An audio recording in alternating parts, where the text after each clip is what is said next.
no secret that I have a bit of a love-hate relationship with the MCU. Having been a fan of the work for a large portion of my life, it's kind of been a bummer since after the release of Endgame in 2019, the quality of their output, at least to me, has taken a bit of a nosedive. Don't get me wrong, there are a couple of diamonds in the rough, you know, the Spider-Man No Way Home film, Guardians of the Galaxy 3, and I had my fun with Deadpool and Wolverine for what it's worth. But there's also been a lot of mid to just outright bad projects that have come out since. And lately, it's just been hard for me to muster up any excitement for any of their upcoming projects. I can't begin to tell you how long it took me to finally give that new season of Daredevil a shot, and you best believe I will be eventually getting around to how I feel that show turned out. But before we give the man without fear his time in the spotlight, there is another Marvel project that I've been keeping a close eye on. And after seeing their latest trailer, I felt the feeling of hope that I thought got crushed out of my soul after the release of Thor: Love and Thunder. And that was a trailer for the latest Fantastic Four film, Fantastic Four: First Steps. Which I gotta tell you, was way more exciting than watching 45 minutes of director's chairs make their way from the right side of the screen to the left. Don't you shush me, Robert. I still haven't forgiven you for that jump scare you pulled on all of us during your Lincoln Center play McNeil. That was some scary shit. Great play overall, though. But enough about the once and future Doctor Doom actor. Let's take a look into the heroes you're gonna be pinned up against, and gauge why I am excited for this film, but I also have my concerns. So let's discuss.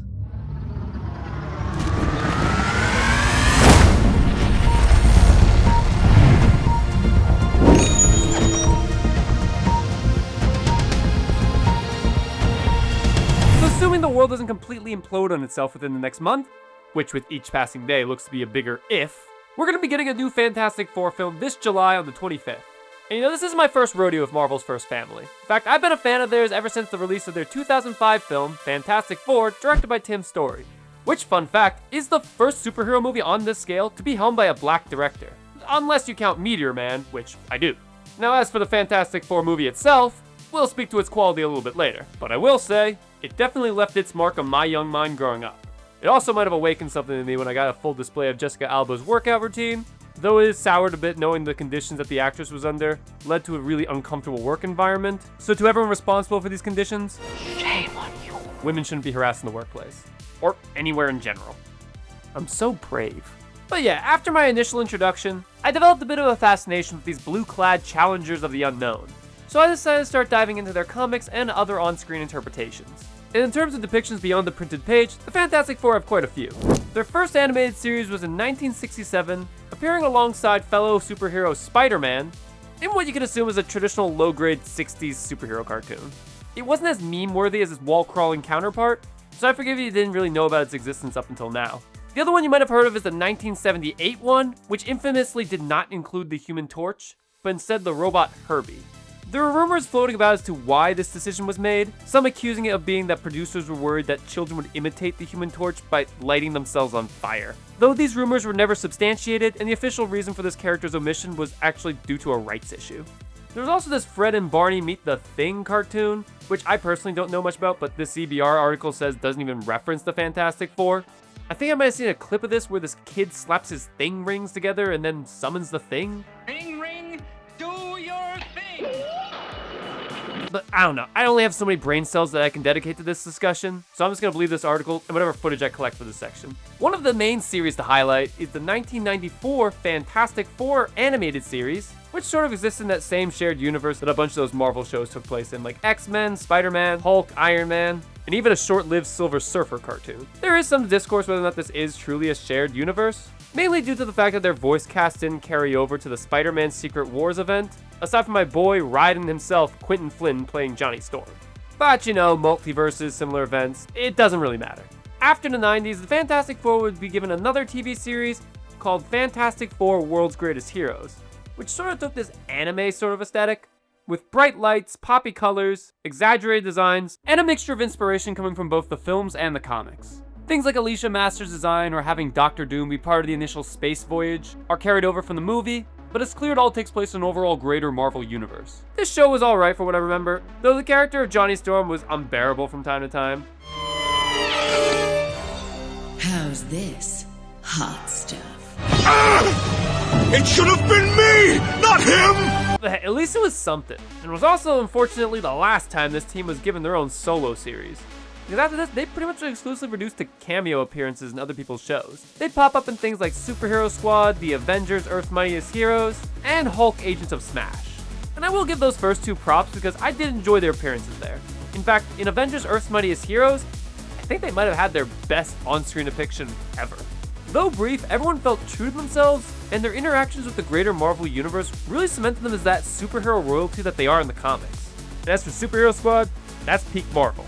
Doctor, if memory serves, you were expelled before you got your degree. Oh, not like that nice Reed Richards boy. But yeah, following Disney's acquisition of Marvel Comics, they would make a point to downplay the importance of characters whose movie rights they didn't own the rights to.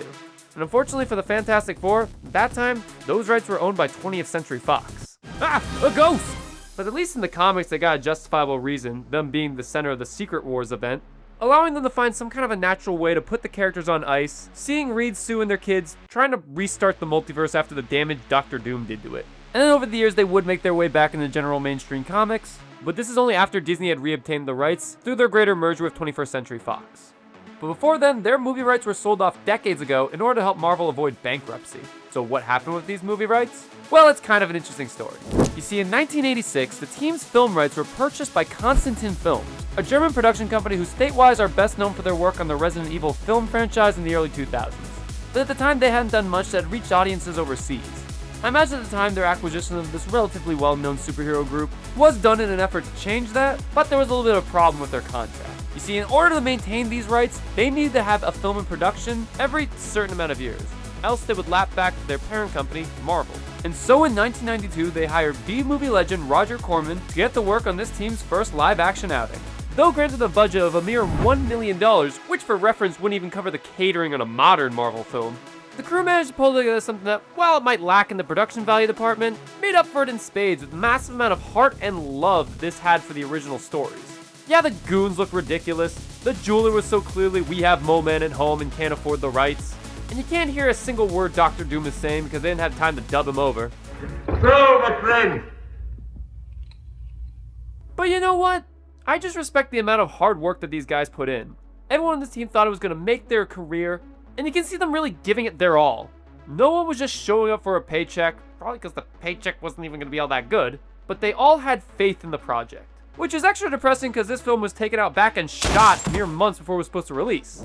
Yeah, apparently the cast and crew all were under the impression that this was going to be a next big blockbuster, but the movie studios behind this project realized that in that contract that they had signed, it only stipulated that they needed to have a film in production and not actually release the damn thing. You can learn a lot more about it in the 2015 documentary Doom, the untold story of Roger Corman's The Fantastic Four, directed by Marty Langford, where we get to see all the actors years later and what they thought of the production, and how the whole event really changed them. We all just got, kicked in the teeth, and that was that. There are also other YouTubers you could check out like Godzilla Mendoza and The Weekly Planet, both of whom give this film the flowers that it so desperately deserves, way better than a schmuck like me ever could. But on to something a dumb schmuck like me can drone endlessly on about, silly Marvel movies from the early 2000s. Where are your ears? Now this is my wheelhouse. After the disaster that was Roger Corman's Fantastic Four, 20th Century Fox would pick up the reins and task Tim Story with handling the FF's next big outing, which would also happen to be their first big outing.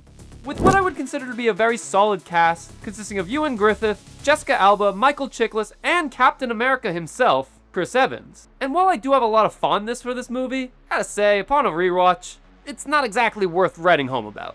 The movie just feels generally unambitious. Perhaps it's a byproduct of the time, but before this, we did have multiple X-Men, Blade, and Spider-Man films. And all of them I think are better than this. And they had the same relative budget as their contemporaries, so I don't think money was what was the limiting factor here. But let's get back to the plot. Following the team getting their powers and having that big action scene on the bridge, the film just sort of meanders until the final act. The interpersonal dynamics are solid enough. I especially like the rivalry between Johnny and Ben, but it just lacks that general ambition I feel like something like this warrants. Also, making Doctor Doom a discount Norman Osborn really didn't do Marvel's greatest villain any favors. And yeah, I know he is technically from Latveria, but that line is so quick that it might as well have been dubbed in. You could always move back to Latveria. But hey, just you wait, because as far as adaptations go for this character, it gets much worse. I can't say it's a terrible film. The action scenes, though few and far between, are well shot, and I think we get a good display of everyone's powers and a few creative usages of them. But all in all, it just doesn't come together all that neatly in the final cut. But I do see why it has its fans. The follow-up film Rise of the Silver Surfer also didn't really bring much to the table, other than a complete bastardization of Galactus and an admittedly pretty solid Silver Surfer. I find it to be just an overall step back, which, considering I don't think the first film was already starting off on very good footing, means that I was left feeling generally disappointed with this team's final outing. I might do a little bit of a deep dive into these films later on, considering I did grow up on them, but it's not enough to save the franchise as a whole in my eyes. And that leads us quite nicely to Fox's final depiction of these characters with 2015's Fantastic Four, or what I will be calling it for the remainder of the discussion, Fan Four Stick. And if they didn't want me doing that, then maybe they shouldn't have released this poster. Or maybe just make a better film.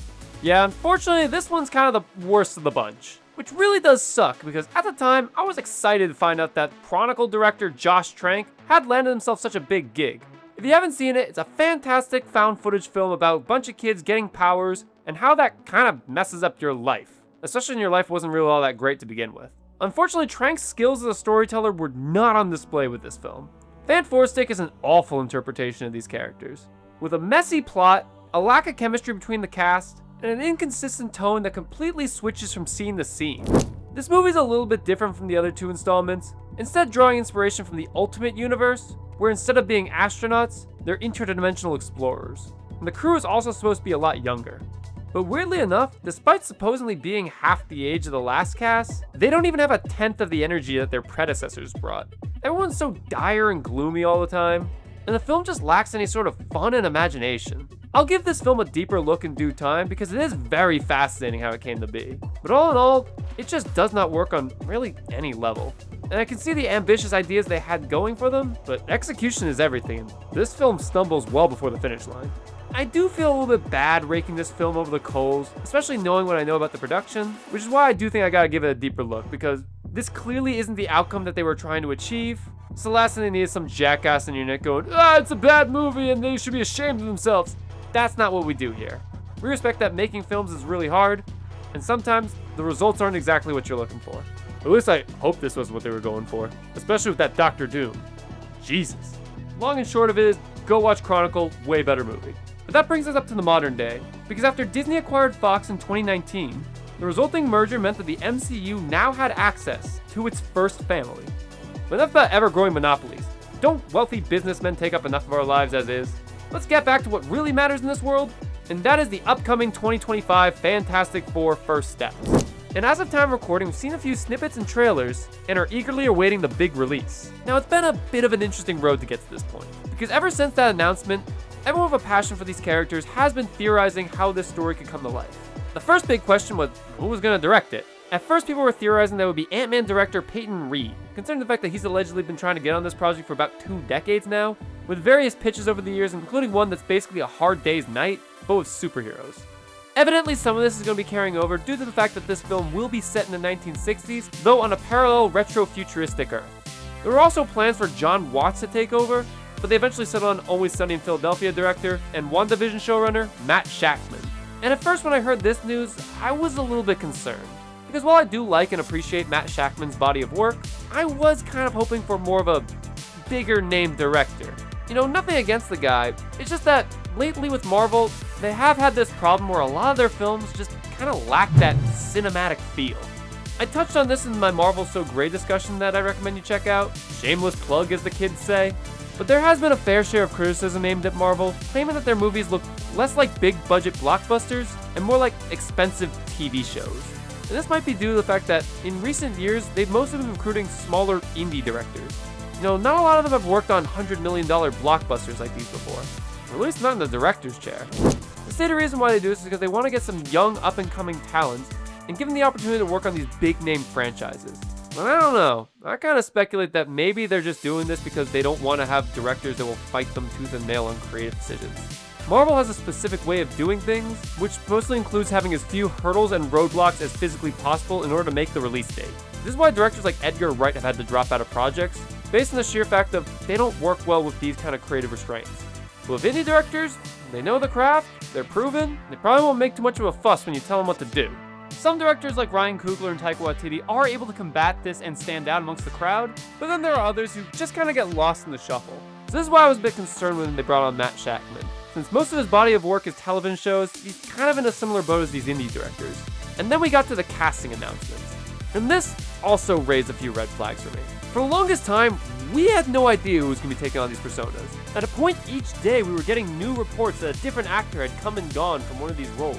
People like David Diggs as the Thing, Paul Mescal as the Human Torch, and Adam Driver as Reed Richards. And this is just a few of the dozens upon dozens of options we were presented with. It also didn't help that a few years prior in the Doctor Strange movie, we had an alternate universe version of Reed Richards, portrayed by Office alum Jonathan Krasinski. Yeah, for a little bit we thought Jim was going to be our new Mr. Fantastic. But that was eventually revealed just to be a bit of fan service by the director, acknowledging that there were people out there online talking about how he would make a great Reed Richards. And after having seen it in live action, I think we all could agree, yeah, maybe the internet got this one wrong. Eventually though, these rumors would finally be put to rest, with Marvel officially dropping the cast in the form of a cute little Valentine's Day post, with Evan Moss Baccarat as Ben Grimm the Thing, Joseph Quinn as Johnny Storm the Human Torch, Vanessa Kirby as Susan Storm the Invisible Woman, who a lot of rumors have already speculated that she was going to be her, so looks like the internet got that one right. And what was most concerning of all, Pedro Pascal's Reed Richards, Mr. Fantastic. Now hold on, hear me out. I was pretty happy with most of this cast. Evan Moss Baccarat was a perfect choice for Ben Grimm. We're just gonna ignore that he was microchip in the Punisher show. And I think Vanessa Kirby has what it takes to be Sue Storm. Joseph Quinn felt a little to me like they were trying to capitalize on that Stranger Things success that he saw, but other performances have demonstrated that he does have range. But Pedro Pascal was the holdout for me. Because while I do love Pedro Pascal and everything he's been in, I kind of was personally hoping they'd go for a less, how do I say this, safe approach with Mr. Fantastic. Pedro Pascal is a phenomenal actor, and he also happens to be one of the biggest names in the industry right now. Choosing him to be the headliner for what's probably going to be one of the most important roles in Secret Wars, I don't know, to me it feels a little bit desperate. Like Marvel isn't completely confident in the material they're working with, and so feel the need to minimize risk by going with such a safe casting announcement. And none of what I'm saying has anything to do with Pedro Pascal as an actor, or as a person. Of course he can do this role. It just had me a little bit worried that maybe the script wasn't all there, or they weren't super confident in what they were making, so they needed to put someone like Pedro Pascal in the poster. But you know what? I decided I'm going to give him the benefit of the doubt because, well, first off, there's nothing in this world I can do to stop this production if I wanted to. Unless I'm willing to serve some hard time, which, listen, I'm not that invested in these projects. Also, balloons don't do well in those store settings. I just want to see these characters get some time in the spotlight, so if they're going to be a little bit safe for the casting, you know, better safe than sorry, right? And maybe the Fantastic Four isn't the worst project to be a bit risk-averse with. Because over the course of the discussion, we've seen that there's been a lot of missteps with the handling of this property. Time and time again, we've seen different approaches trying to find a way to fix this property. You know, make them more relatable and down-to-earth, like in a Tim Story duology, or take away the camp and hokey elements, replacing them with a dark and dreary atmosphere. And the only time they tried to do an adaptation wholesale, they were given the budget of an old shoe and a ham sandwich, so I'm not exactly showing a lot of faith to this property. Also, they never intended to release it, so there's that too. When you look back on it, it's honestly kind of depressing how bad a run these guys have gotten. And this is Marvel's first family we're talking about. The superhero team that Stan Lee put together right before he was planning on quitting. It's the reason why he stuck around. And yet, nearly every adaptation of theirs is somehow even worse than the last. Which led me to believe for a while that maybe the only superpower of the Fantastic Four is to defy the lowest of expectations when it comes to their films. I shudder to think of a world where the curse of the Fantastic Four movies is so potent that it tanked the production quality of Marvel Studios just to ensure that whatever they end up releasing is worse than 2015's Fan-Four-Stick. Yeah, I refuse to live in that world, so moving on. Luckily, a great deal of my fears have been alleviated, because a few months back, we got the release of Michael Giacchino's score for the film, which is honestly just a beautiful musical theme. Yeah, I've had my worries of Michael Giacchino concerning the fact that I find a lot of his work with the Marvel Universe to be kind of forgettable, but he reminded me why he's one of the biggest musical composers in the industry with his work on Matt Reeves' The Batman. Yeah, that was a banger, and looks like he's delivering once again. This musical score is inspiring, enthusiastic, uplifting, it just gets me so hyped whenever you hear the choir sing. It's brilliant, brilliant, brilliant, I tell you. And the trailers we've gotten have made a phenomenal usage of it. And in those trailers, what I've seen thus far has been pretty impressive. I love the overall style and particularly the retro-futuristic flair they got going on.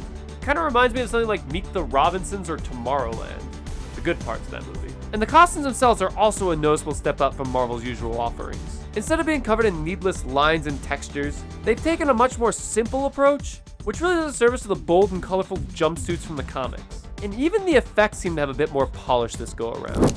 Johnny and Sue's abilities have always been pretty solid, but the Thing has just never looked better. I mean, This is an honest translation from page to screen, the likes of which you have to sing the praises of. I mean, just look at the aura in this one image. I mean, goddamn. I did notice they seem to be hiding Mr. Fantastic's stretchy powers.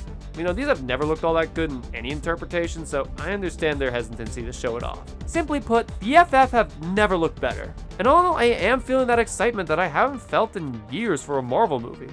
Some people have complained they're using a different version of the Silver Surfer, Shala Bal, I believe her name is. But again, it's an alternate universe, so it makes sense that they would want to distinguish themselves a little bit. I'm sure we'll get the traditional Norn Rad in the 616, or 19999, or whatever universe designation they end up going with after the apocalypse.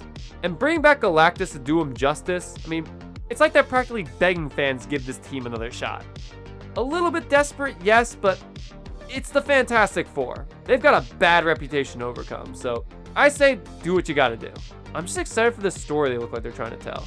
The Coming of Galactus is a tale that they kind of butchered in Rise of the Silver Surfer. So I really want to see them do it in a way that captures the horrors and scale of such a cosmic threat coming down from on high, threatening our very way of life. This line said by Reed Richards where he doesn't know if he can save them. Are we safe? I don't know. It really rings true because this is an alternate world. Who knows what's going to happen at the end of this film? But to wrap things up, the Fantastic Four have had a complicated relationship with adaptations over the years. With misstep one after another, it's understandable that a lot of people, including myself, have their reservations with this film, especially considering the track record of Marvel isn't as polished as it once used to be. There are certainly a lot of reasons to be worried, but I think there's an equal number of reasons why we should be excited. The Fantastic Four is Marvel's first family. I said it before and I'll say it again, they're practically royalty amongst the superhero community. And they really deserve a better run of adaptations than what they've been getting. I don't know what's going to happen in the Marvel Cinematic Universe moving forward. I've honestly been checked out since Guardians of the Galaxy Volume 3, but maybe, just maybe, this will draw me back in, and if it's really good, hopefully more will follow. And boom, look at that, I spent the last that many minutes discussing various adaptations of the Fantastic Four without resorting to that tired old joke where I say that the best Fantastic Four movie was The Incredibles. God damn it!